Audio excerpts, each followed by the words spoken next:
सावन के महीने में जितना महत्व सोमवार का है उतना ही मंगलवार का भी है।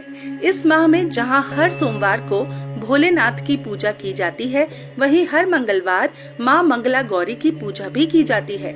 मान्यता है कि यदि किसी के वैवाहिक जीवन में कोई समस्या, विवाह में कोई अड़चन या फिर संतान सुख प्राप्त नहीं है, तो उसे मंगला गौरी का व्रत मंगलवार के दिन रखना चाहिए और पूजा अर्चना करनी चाहिए।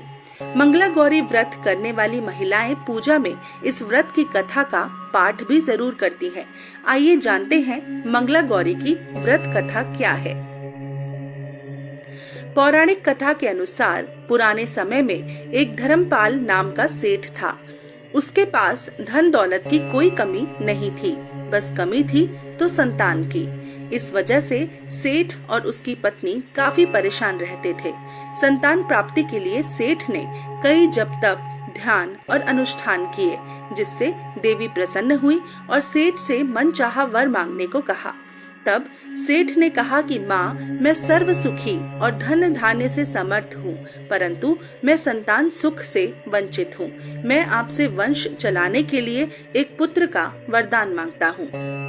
सेठ की बात सुनकर देवी ने कहा, सेठ, तुमने बहुत ही कठिन वरदान मांगा है, पर मैं तुम्हारे तप से प्रसन्न हूँ, इसलिए मैं तुम्हें वरदान तो देती हूँ कि तुम्हें घर पुत्र रत्न की प्राप्ति होगी, परंतु तुम्हारा पुत्र केवल 16 वर्ष तक ही जीवित रहेगा। देवी की यह बात सुनकर सेठ और सेठानी बहुत दुखी हुए, लेकिन फिर भी उन्होंने वरदान स्वीकार कर लिया। देवी के वरदान से सेठानी ने एक पुत्र को जन्म दिया। सेठ ने जब अपने पुत्र का नामकरण संस्कार किया तो उसने उसका नाम चिरायु रखा।